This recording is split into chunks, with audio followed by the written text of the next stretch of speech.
कुलपति चौधरी प्रोफेसर बंसीलाल राजकुमार मित्तल विश्वविद्यालय जी के अंतर्गत आने वाले सभी कॉलेजों का युवा महोत्सव भिवानी के वेस्ट आचार्य कॉलेज महोदय, में बड़ी हमारी धूमधाम के ऑर्गेनाइजिंग साथ कमेटी, मनाया जा रहा हमारी है। रिसेप्शन आप कमेटी देख तमाम सकते हैं अतिथियों अतिथियों का को बैच बैज लगाकर लगाकर स्वागत कर सम्मानित रही किया है। जा रहा है। आदरणीय विजय किशन जी, हरियाणा के पूर्व मुख्य सुरेश चुनाव गुप्ता आयुक्त जी, डॉक्टर दिलीप सिंह जी को प्रोफेसर बैज एन के चड्डा लगाया जी जा मेरे रहा है। सामने, इससे पहले बीएलपीएस अन्य कॉलेज अतिथियों को तोशाम भी के बैज प्राचार्य लगाकर आदरणीय उनका राकेश भारद्वाज सम्मान जी, किया बैठे गया। आपका उसके स्वागत है बाद सर। सरस्वती की प्रतिमा के समक्ष ज्योति डॉक्टर वीरेंद्र प्रज्वलित कर सिंधु, कार्यक्रम जो का शुभारंभ वैश्य किया गया। एजुकेशन इस सोसाइटी अवसर के पर एडमिनिस्ट्रेटर हैं हरियाणा के रोहतक के, पूर्व मुख्य वे हमारे मध्य चुनाव आयुक्त मौजूद डॉक्टर हैं। दिलीप आपका सिंह स्वागत है रिटायर्ड सर। आईएएस ने कहा मैडम आपका कि मुझे ताउम्र मलाल रहेगा कि मैं स्कूल कॉलेज के दौरान कभी भी किसी सांस्कृतिक कार्यक्रम में भाग नहीं ले पाया। मुझे हमेशा इस बात का मलाल रहेगा कि मैं अपनी एजुकेशन के दौरान कभी किसी सांस्कृतिक कार्यक्रम में भाग नहीं ले पाया। आप देख सकते हैं सरस्वती की प्रतिमा के समक्ष ज्योति प्रज्वलित की जा रही है। इस अवसर पर भिवानी महेंद्रगढ़ लोकसभा के सांसद चौधरी धर्मवीर सिंह, एडवोकेट शिवरतन गुप्ता, वैस एजुकेशन ट्रस्ट के महासचिव सुरेश कुमार गुप्ता, पवन भुवानीवाला सहित अनेक गणमान्य लोग उपस्थित थे। भिवानी शहर के प्रमुख चिकित्सक, हृदय रोग चिकित्सक आदरणीय कर्ण पूनिया जी पधारे हैं। डॉक्टर साहब आपका स्वागत है। और अन्य उपस्थित सभी विशिष्ट अतिथिगण, मैं शायद सबका नाम भी नहीं ले पाऊंगा। वासुदेव शर्मा जी बैठे हैं, लेकिन मैं सभी को संबोधित करके, तो सबसे पहले तो मुझे आज बड़ी खुशी है कि मुझे इस यूथ फेस्टिवल में बुलाया गया। और मुझे अचानक याद आ गया कि जब मैं यहाँ पढ़ा करता था, 40-45 साल पुरानी बात है, तो उस वक्त भी यहाँ पे यूथ फेस्टिवल हुआ था। और मुझे आज भी याद है कि एक वो मोहन राकेश का नावल है हिंदी में, आषाढ़ का एक दिन, उसको यहाँ पर जो है मंच पर दिखाया गया था। लेकिन मेरे मन में एक मलाल ज़रूर है, मैंने कभी ज़िंदगी में किसी भी आर्ट या क्राफ्ट या कल्चर में हिस्सा नहीं लिया। लेकिन इसका मलाल सारी उम्र रहा कि हर व्यक्ति को कम से कम स्कूल में जो बच्चे हैं या कॉलेज में जो आ जाते हैं, किसी न किसी प्रकार की सांस्कृतिक गतिविधि से ज़रूर जुड़ना चाहिए।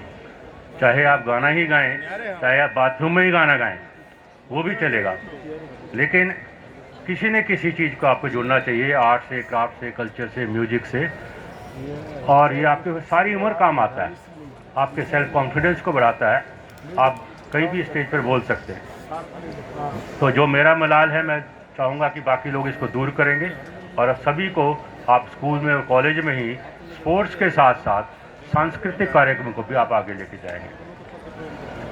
आज यहाँ पे अलग अलग कॉलेज की तरफ से लोग आए हुए हैं, मैं भी देखूंगा, कोशिश करेंगे कि जितने भी अच्छे इनके नाटक हैं या दूसरे सांस्कृतिक कार्यक्रम उनको देखा जाए। हमें क्योंकि सर्विस के दौरान पूरे हिंदुस्तान में घूमने का मौका मिला, पूरे वर्ल्ड में घूमने का मौका मिला, तो आप हैरान होंगे कि हिंदुस्तान के अंदर ही इतनी सांस्कृतिक कल्चर्स हैं कि आप अंदाज़ा नहीं लगा सकते। उड़ीसा एक अलग चीज़ है, वेस्ट बंगाल एक अलग चीज़ है, आप मराठा में चले जाएं वो एक अलग चीज़ है, हमारी हरियाणवी कल्चर बिल्कुल अलग है, पंजाब का, और हर एक का कुछ न कुछ है। हमारे यहाँ की रागनी है, सॉन्ग है, पंजाब का भंगड़ा है, और इसी प्रकार के कई और किसी भी राज्य में आप चले जाएं उनकी कोई न कोई विशिष्ट सांस्कृतिक गतिविधि है। तो मुझे खुशी है कि आज यहाँ पे इसको किया जा रहा है। और मैं भी अभी मेरे रिटायर होने के बाद एक अंतर्राष्ट्रीय सांस्कृतिक जो है वो ऑर्गेनाइजेशन है इंटरनेशनल, उससे मैं भी जुड़ा हूँ। आप लोगों ने ओलंपिक का नाम तो सुना होगा। ओलंपिक, जब खेलों की बात होती है तो ओलंपिक सबसे ऊपर होता है, ओलंपिक गेम्स कहते हैं ना, ओलंपिक गेम्स। तो ओलंपिक का भी ओरिजिन जो है वो ग्रीस से हुआ था। इसी तरह ग्रीस में एक गांव और है, उसे कहते हैं डेल्फिक, डेल्फिक गांव बोलते हैं। तो एक डेल्फिक काउंसिल ऑफ वर्ल्ड भी है जो कि पूरे दुनिया में सांस्कृतिक कार्यक्रम को का ऑर्गेनाइजेशन करती है। मैं अभी कुछ दिन पहले ही उसका हिंदुस्तान का, इंडिया का प्रेसिडेंट बना हूँ। तो वो बहुत बड़ा दायरा है। और जैसा कि आपने बताया कि कल्चर से मेरा कुछ लेना देना नहीं रहा, फिर भी मैंने कहा चलो अब रिटायरमेंट के बाद कम से कम मैं कुछ सीखूं, देखूं। तो इस ऑर्गेनाइजेशन का काम ये है कि जहाँ भी वर्ल्ड में इस प्रकार के कार्यक्रम जब आयोजित होते हैं तो हम लोग अपनी टीमें लेके जाते हैं। जब हम आयोजित करेंगे तो वो लोग अपनी टीमें लेके यहाँ पे आएंगे। तो इन शब्दों के साथ ही मैं एक बार फिर चौधरी बंसीलाल यूनिवर्सिटी और उनके वाइस चांसलर का धन्यवाद करना चाहूँगा कि उन्हें इसका आज आयोजन किया, प्रिंसिपल महोदय का, और सभी जो हमारे यहाँ की आयोजक की टीम है उन सब का धन्यवाद करना चाहूँगा।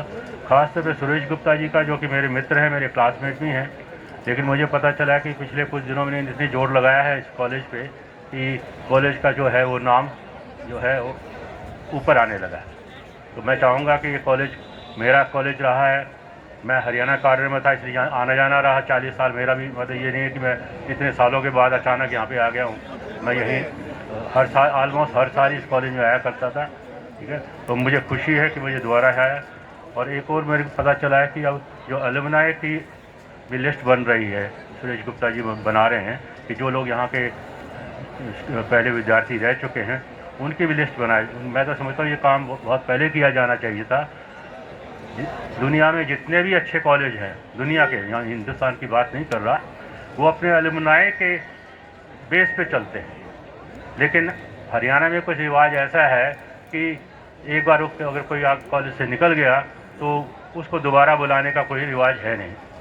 तो मैं चाहूँगा कि, और हम आपकी केवल बाहर से ही सपोर्ट नहीं कर सकते, हम आपकी वित्तीय सहायता भी कर सकते हैं।